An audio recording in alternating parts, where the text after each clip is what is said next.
All right, let's get into it. You do have a it. voice again. 3 weeks later, and I can speak. My voice has risen from the dead. I know that was rough for you. It was rough for me because I am a person who's constantly making noise. And so not being able to make noise was awful. It was so bad where people would call me and I would have to ignore the phone call, text them and say, I legitimately can't talk. What do you want? And so for hours and hours, I'm staring at my phone, rapidly texting people paragraphs when it could have been a 2-minute phone conversation. Right. But And also trying to convince people you're not just like lazy. typical millennial scared to be on the phone. Totally. Totally. No, I legitimately couldn't say words. So I tried to give several presentations. That went horribly. Tried to talk to clients. Impossible. My husband was the only one who benefited from this. Even he was getting frustrated. He's like, just say what you want. I'm like, I can't talk. You're listening to the Mailbox Money Podcast with Cody Burton. And Rebecca Scott. So 3 weeks away. You're better. Lots has changed in the market. That is true. Maybe we should discuss that. I know I have a lot of clients asking a lot of questions. This has been kind of the craziest month that we've seen in a while because things have drastically changed in a direction that hasn't happened. We're used to seeing extreme appreciation spikes, houses going way over asking, things like that. We're used to that kind of change. What we're not used to is an extreme spike in interest rates. Yep.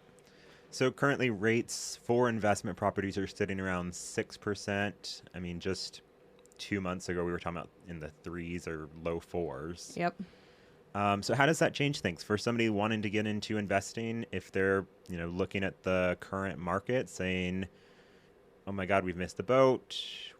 We should just wait, or what's the advice now? So the interesting thing about interest rates going up, historically, that means that prices will be going down.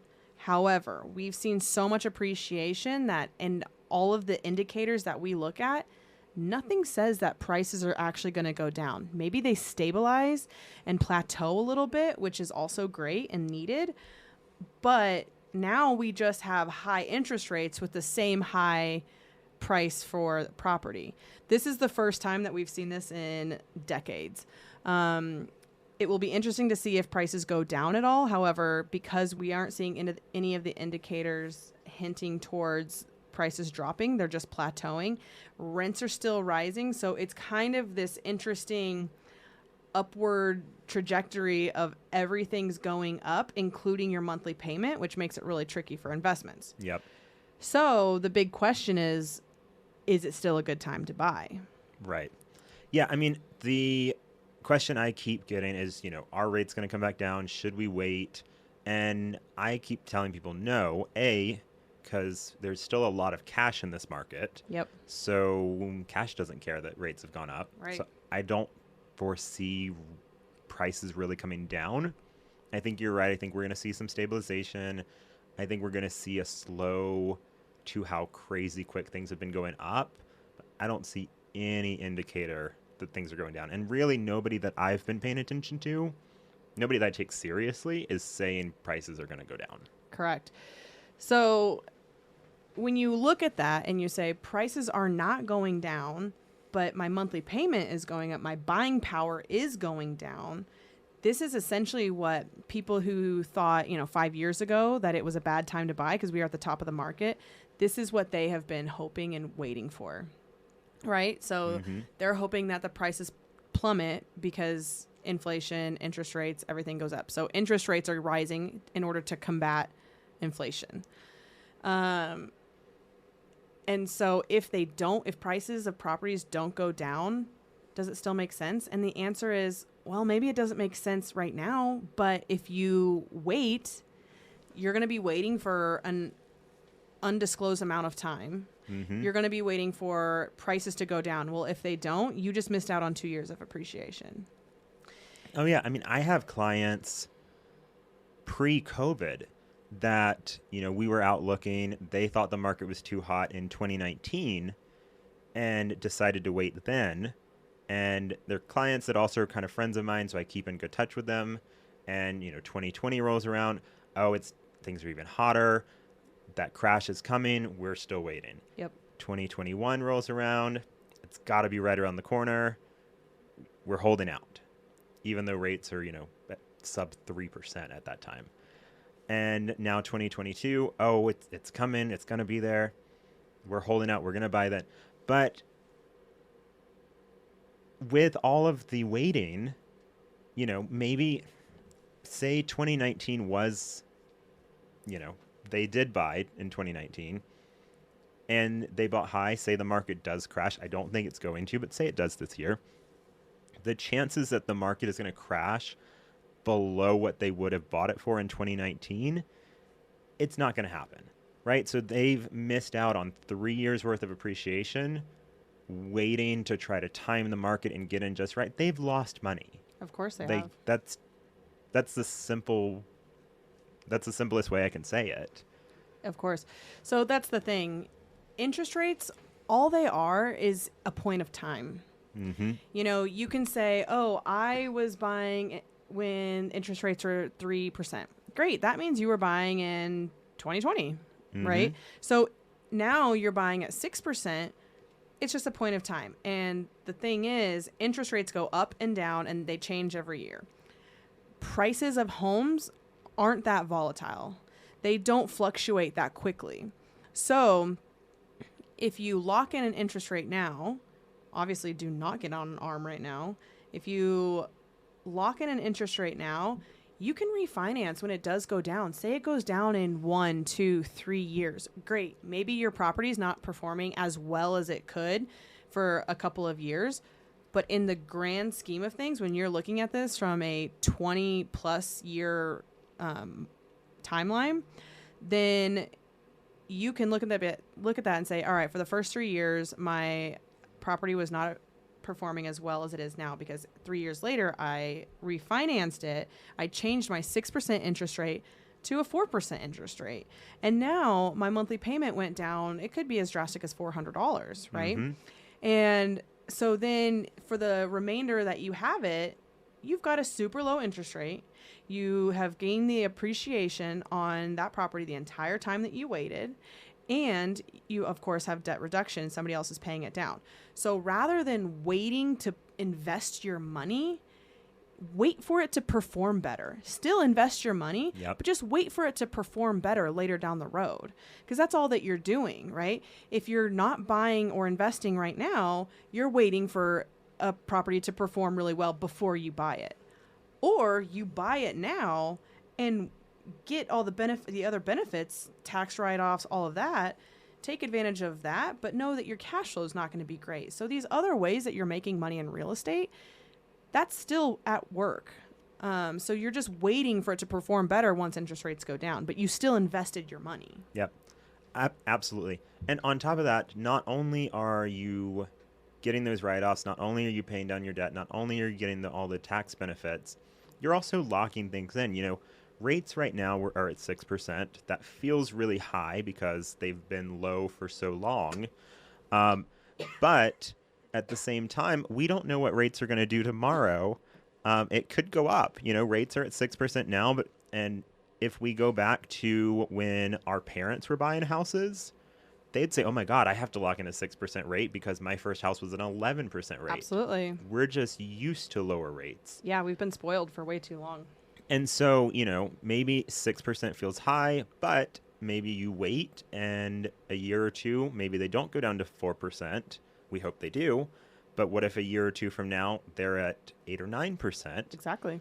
And then you're just stuck waiting. Like, nobody has a crystal ball. I would rather lock in now and look back next year and say, oh my God, we're in such a better market. Let me buy something else. Of course. Rather than not do it and things go up and say, oh my God, I wish I had locked in. Because I have so many clients that I tried my best before rates started rising to get them into something. They're like, no, we're at the top of the market. We can't do it right now. What have you. And now they're all looking back like, oh man, we could have gotten something at 3%. I mean, I have a client right now, they're under contract at 5.75. We were under contract on a different property last year at 3.75. And, that property, it ended up not working out. That was no fault of their own, but it's just a good example of what could have been versus what is. I think it will also be eye-opening for so many people, especially new investors, because so many people are fixated on the purchase price, which is great. Do that. It's important, obviously. However, no, but it'll be interesting to see how these new investors react, because at one time when interest rates are 3-4%, they were qualified for $700,000. Well, now the interest rates are higher. They may only be qualified for $600,000 now. Now you are in a different bracket of purchase prices. And so now the property and the product is different, and it may not be as high quality as you were once hoping that you would get. Maybe now you have to put more CapEx into it, and there's just more things, or maybe you get priced out of a market. Now you're limited to what markets you can buy in. Mm-hmm. Yeah. And that's an argument, right? Buy today, because you don't know what's going to happen tomorrow. I think there are kind of two types of people when it comes to this. The people that are like me, like you, I don't know what's going to happen tomorrow. I need to lock this in. And then there are people that are, oh my God, tomorrow it should crash. I need to wait. And those are the people that never actually buy anything. For sure. Say, I'm somebody, I buy something now for $600. I don't think a crash is coming. So I go ahead and invest my money, put it all into this property, and say a crash does happen this summer, and I suddenly find myself in possession of a property that's now worth $550. Did I make a bad decision? Should I still buy? Why? What are your thoughts? So the worst case scenario in every investor's mind is, all right, I'm going to buy a property for $600, and then 6 months later, it's worth $550, right? And every single person is like, I lost 50 grand, You actually didn't lose anything. It's the same as stock markets, right? If a stock plummets, which they often do, much more frequently, we should say. Right. Then as long as you don't cash out on that stock, you didn't lose money. It's the same in real estate. If you keep your property for another 5 years, I guarantee it will. I can't guarantee that, but if I were a guessing gal, you've made your money back. So as long as you don't panic sell your house, you didn't lose any money. In fact, you still have a tenant in there, hopefully, that's paying you money and paying down and putting money into your savings account and the whole 9 yards. It is really interesting to me because right now we are going into a time where cash flow is really hard to come by. It is, especially in the markets that we are servicing. And people are not getting into real estate for negative cash flow. And what I mean by that is your monthly payment is more than what somebody else is paying you in rent. And people just can't get past it, right? Well, think about it this way. You put money into this to invest. You put money into an IRA or other investment funds every single paycheck or month. You add money to that. Mm-hmm. It's the same as real estate. Let's say you have negative cash flow and you having to pay $200 more than what somebody else is paying you in rent. Well, you're just putting $200 each month, just like you would into an IRA or something like that. You're putting $200 into your investment account. That happens to be in real estate rather than the stock market. So it's no different, but because we are so used to cash flow coming in, and that is the reason why we buy. That's really not the reason if you're a savvy investor, that's really not the reason that you buy. But so it's very similar to just putting money into an IRA. Right. And I think that's where you really start to see the investor mindset versus like a novice mindset is to a seasoned investor, cash flow is the cherry on top. Yeah. Cash flow is not the whole pie. And so I really liked what you said about not losing money because, say I buy something at $600, this summer it's worth $550.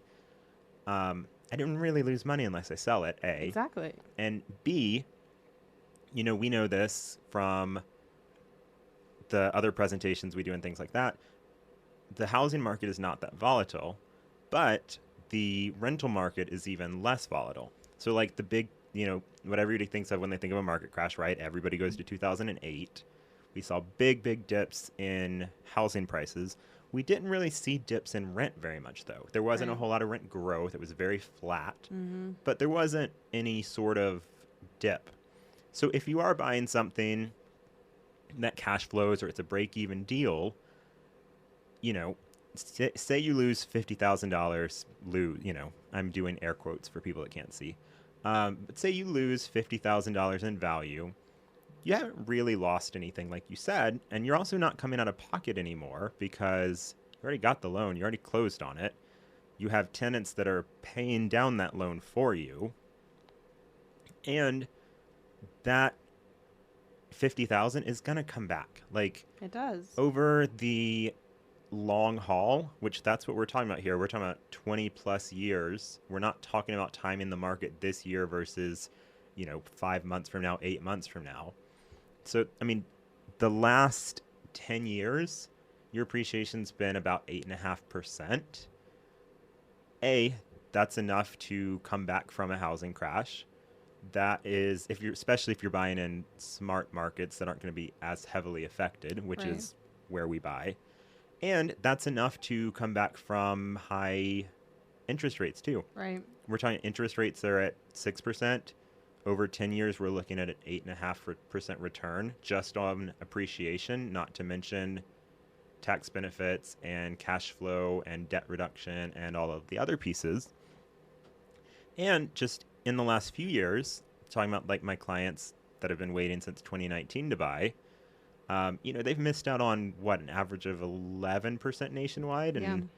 probably close to 20% in the markets we're in. Right. Would you say? Yeah. Yeah. It's really interesting because we always say buy now, but truly time is the only thing that heals all investments. And there's going to be a roller coaster in that 20 years. Everything is volatile. Everything goes up. Everything comes down. That's just where we are. And, comparing things to 2008, 2009 is almost a disservice because we are probably going to see a 2008, 2009 so many times in our lives. People, when we were growing up, were like, oh, you'll never see another recession because you saw 2008, 2009, and that's a once in a lifetime thing. Well, with technology and with the internet and how everything is going, it's just more volatile, and it's going to continue to get more volatile. Everything is, we're going to see multiple recessions of types. They're just going to be different kinds. So the key is to stay consistent in everything that we do. And this is not just pertaining to real estate, but life, right? And investing as a whole. If you take a holistic approach to your investing and you say, I'm going to buy a property once every year, once every 5 years, once every 10 years, whatever it is, right? If you do that, it's all going to average out. It's all going to even out. And as long as you stay consistent in your path, it will work out. It's when people start timing the market, that's when you start losing money. 1,000%. Because you just can't do it. We have volatility in this life more so now than anything else. It's only going to get more volatile. We just have to adapt every single time. With technology, that's what happens and that's what it creates. And so we don't have an option but to deal with the volatility, and we have to know how to make money in every single market. Mm-hmm. And that's our job. Yeah, and you beat me to it talking about time in the market. That is when you lose money, absolutely. Because the thing is, especially for novice investors that aren't doing this professionally, you're not going to time that market. Like, Right. You are going to end up selling when the market's high, you're going to end up selling before the market's too high, buying when it's not at its lowest. So you're not really benefiting yourself there, and you're going to end up losing a lot of money waiting in between. Buy high, sell low. That's what I always say. Solid advice. You heard it here. But yeah, I mean, I think it's Warren Buffett that says, be fearful when people are greedy and Yep. greedy when people are fearful. Yeah. And when people are fearful, when people are saying, oh my God, you have to sell, we're at the top of the market, all of this stuff. No, buy. Yeah. Like, you need to buy when other people are worried about what the market's doing, because A, you're going to have less competition, and B, if you're consistent, it doesn't matter as much. Exactly. And people now know, because we do have access to the internet, and we've had it long enough to where we've endured hard times with the internet still being a thing. And so people can now read on how to make money during these different times. Mm-hmm. You know, obviously there's a war going on across the pond, and unfortunately people get really rich in time of war. That is just inevitable. But it's because you can Google how to do this, or, you know, you've seen other people do it and they've posted it on the internet. And so now you can read these articles of how to do it. Right. Mm-hmm. And so it's the same in real estate. You're like, okay. And there's so much cash in the market these days. People are just overall wealthier now. And so if the market does tank, well, what happens? It's not going to tank that low, because so many people see a slight correction and they start buying because they understand what's going on. They know what to do because they've read in the past of how to combat this and how to get wealth through, you know, a downturn. Yep. Yeah. And, you know, we don't disagree super often, but I'm going to disagree with you a little bit. I don't think we will see another 2008, 2009 in our lifetime. And that you just hit on part of why. Yeah. Is I think, you know, mortgage regulation and all of that stuff is a lot more strict. It's way harder to get a mortgage. You know, they used to have stated income loans where you just said how much you made and nobody bothered to check it. Yep. But that aside, you know, that right there is a bit of a safety net. Mm-hmm. The other side of that coin, though, is a lot of people learned a lot of lessons during 2008 and 2009. And not just about overbuying and all of that. Those are the kind of lessons that people forget quickly. Mm-hmm. But people learned how to make money. And so I think the next time we do see a little bit of a downturn, I don't think it's going to be as low. This big halt. Yeah. Because there's going to be people like me and people like you and everybody we work with, and probably 70% of our clients, that when we see a bit of a downturn in the market, we all swoop in and buy up everything we can. And I totally agree. And I don't think we'll see a 2008, 2009 in real estate. We might see it in other areas, right? Like maybe it's Bitcoin, or you know what I'm saying? Like that type of recession, that will happen in other aspects of the economy and other investments. In real estate, we are protected by a bunch of laws, and sometimes those get overturned and, you know, whatever. But it's going to be hard for that to happen. And because when you go back to simple supply and demand, the demand for housing, I mean, we legitimately cannot build fast enough for the millennial population. Yep. So when you look at just simple supply and demand, it's not going to be this huge recession. Maybe will we plateau a bit? Yeah. Should we? Probably. We also can't support this extreme appreciation that we're seeing in all these other markets, and people are getting bought out and having to move to the middle of the country whether they want to or not, and they're having to move into these markets that they can afford, you know. That's why, you know what we're going to do? We're gonna buy in those markets first. Yeah. And that's why we're seeing a bunch of people leaving California, right? Yeah, I think that's exactly right. You know, we see that's just one more argument to buy in real estate, right? Yeah. Like, we can't build fast enough. This is a problem that, going back to 2008, 2009, you know, I didn't think this would be such a recession-centered podcast. I know. But going back to 2008, 2009, one of the rippling effects that we still see now is builders have been very scared to build on the same level that they were building in 2006. Even though we're 20 years later, 15 years later, we aren't seeing those massive projects. And we're also seeing builders that want to sell before construction begins a lot more than we ever did prior to 2008. And so you're right, we can't build fast enough. And because builders have not been building to that level for the last decade and a half, we have a huge backlog of what does need to be built. Yeah. So it's one more argument by real estate, because that's always the joke. They're not making any more land. But also, we have a huge backlog. Builders aren't going to fill. Yep. And prices on lumber and everything else has gotten more expensive. Horrendous right So now. a lot of what is being built right now is more of a luxury offering, Yeah. which, we've said on this podcast before, it's not where we play when it comes to investment. We don't buy the penthouses. Right. And so it's just one more argument to say, hey, you need to buy in real estate. Yeah. You know, Absolutely. I don't know if I have told you this yet. I don't think we've had a conversation about this, but that's one thing I'm looking at, talking about kind of where the market's going. We have a lot of millennials moving into housing. We also have a lot of boomers that are aging that don't necessarily want to leave their house, but maybe, or don't want to go into like a nursing home. Yeah. And so one thing I've been kind of looking at, and I'm in the very early stages of it, is looking at more of like an active living style type community. Yep. And I think that's going to be one of the next big booms. It's something I'm looking into, how to invest in it, how to make money there, because it's only going to, demand's only going to go up. Absolutely. I actually have a lot of thoughts of this. We can chat offline about, I have a client who does the exact same thing. Really? Mm-hmm. Maybe we should chat online. We'll do Yeah. it. We'll do a whole nother podcast. We could. Yeah, we probably could. I think that would be a fun one. Yeah. We'll circle back on that. Yeah.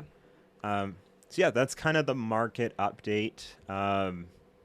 Did you have anything else to add to that? All in all, in times of uncertainty, you want to create more stability in your life. And that's done in real estate, with real estate. I think it's funny when people say in times of uncertainty, like there are times of certainty, because those don't exist, right? We never know what's going to happen. We can guess until we are blue in the face, but all times are uncertain times. So create stability with real estate is probably the most important thing for me, at least, because I like security and I like as much certainty and I like controlling what I can control. I know that there's so much out in this world that we cannot control, and that's great. It's supposed to be like that. So let's control what we can control, buy as much real estate as we can, so our nest eggs, our savings, our investments are secured and they are certain. That was a great way to end this one. I mean, talk about like that realization that there are no certain times. That's words to live by outside of real estate. Absolutely. And I think people who like us, or like those clients that do buy every year, that kind of buy regardless of what the market's doing, I think that is what they live by. Whether it's, they'd put it so concisely, which you did very well. I think that is the mindset of, I know how to stay the course. I know that things are uncertain. I'm not going to stop what I'm doing today because tomorrow might be better, because tomorrow might also be worse. And so I'm just going to do what I know needs to be done in this moment. Exactly. Control what you can control. I love that. Well, on that note, We're going to end this podcast. Thank you so much for listening.